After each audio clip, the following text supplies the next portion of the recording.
Darren and I have had a lot of questions over the last few years about strip tillage because that's something we've done on our farm. Now granted, we've not done it on every acre. We like doing long-term studies here to see how conventional till is versus strip till, for example. So there are a few things we've learned over the years and a few reasons why you might consider doing strip till on your farm, but also a few drawbacks too. You know, I always have fun traveling around the country and I talk to farmers about, well, what's your tillage method? Now a lot of guys will say, well, you're doing this strip tillage on your farm. That will never work in my part of the country, or that will never work on my soil.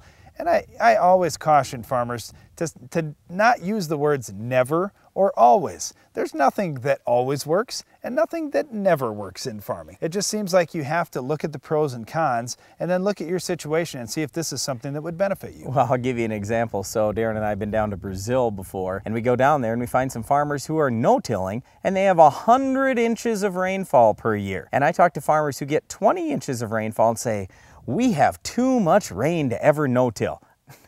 No, you don't.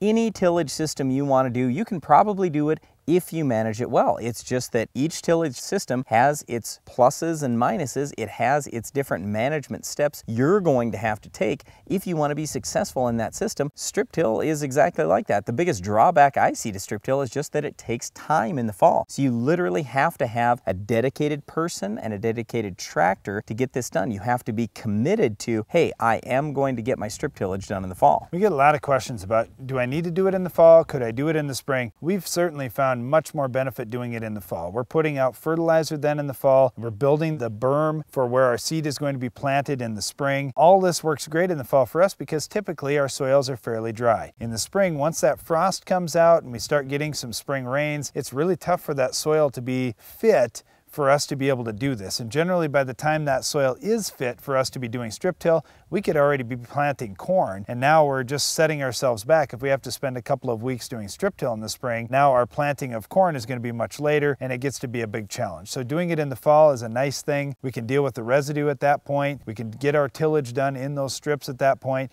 and get the fertilizer placed where we need it for the spring. But what we prefer to do is use Shanks for strip till, not coulters. The reason why is we want to get our fertilizer down deep in the ground. We want it 8 or 10 inches deep in the ground. And I would challenge you, test your soil on your farm. Let's say if you test every 2 or 3 inches going down, I would be willing to bet you've got most of your fertility in the top 2 to 4 inches of soil. There's not very much when you get down to 8 to 10 inches. Why load up those top few inches and risk losing that to erosion? Why not get that fertility down a little bit deeper at 8 or 10 inches deep so it's down there when you have a dry year? It's down there to help lead the roots down. It's much safer. It's much more protected when it's down a little bit deeper in the ground. That's why we want to run with a shank. Well, you can't do that in the spring very often, especially in the upper Midwest. Coulters, yes, you could do it in the spring, but we don't like coulters because we've got all that fertility then in the top couple 3 inches of soil. That's not what we're about. We've already got a lot of fertility there. Let's get the fertilizer down deeper in the ground where we actually need it. One of the other challenges we hear from farmers that are just starting to use strip tillage is they say, how do you manage the residue, especially when you're in continuous corn? When we do continuous corn on our farm, what we've found most beneficial for us is using a chopping corn head. Now we've sized that residue down often to chunks that are 4 inches long.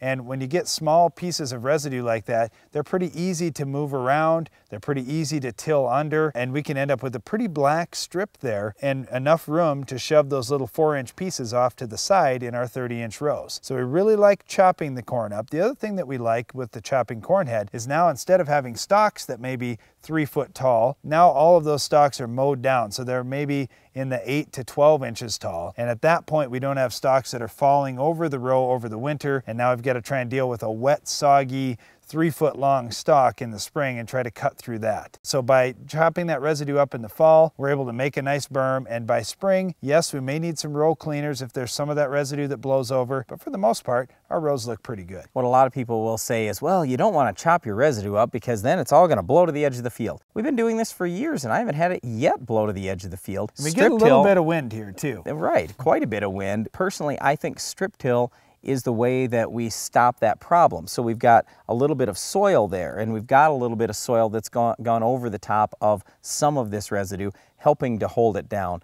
I don't know exactly why we don't see really much issue with residue moving over to the edge of the field, but we sure don't. So yeah, if it was no-till, maybe it'd be a little bit different, but all I know is I'm never ever going away from this chopping corn head thing. It's awesome in conventional till, it's awesome in strip till, and personally I think it's the way to go in no-till as well. Now, when it comes to strip till, you certainly have to evaluate the pros and cons for your farm. On our farm, the big cons were just that it was going to take more time in the fall. We'd have to have somebody dedicated to that machine, and we'd have to have a tractor that was dedicated to running it as well. And the equipment costs a little bit of money too. Yeah, it's not cheap to get started, but once you're in it, it's pretty nice because we're doing our fertilizer placement. It's really the only pass across the field. We're getting our prep work done, so our seed bed is already prepped, so in the spring, all we have to do is plant. And we've eliminated our hard pan down at whatever, 6-8 inches deep, because we're going down 8 or 10 inches with a shank, so our roots are going to get down deep fast, and we've got fertilizer down there. Yeah, putting the fertilizer down deep has been a real benefit for us, and banding that fertilizer has helped protect it, but also we're planting right over the top of that with RTK guidance.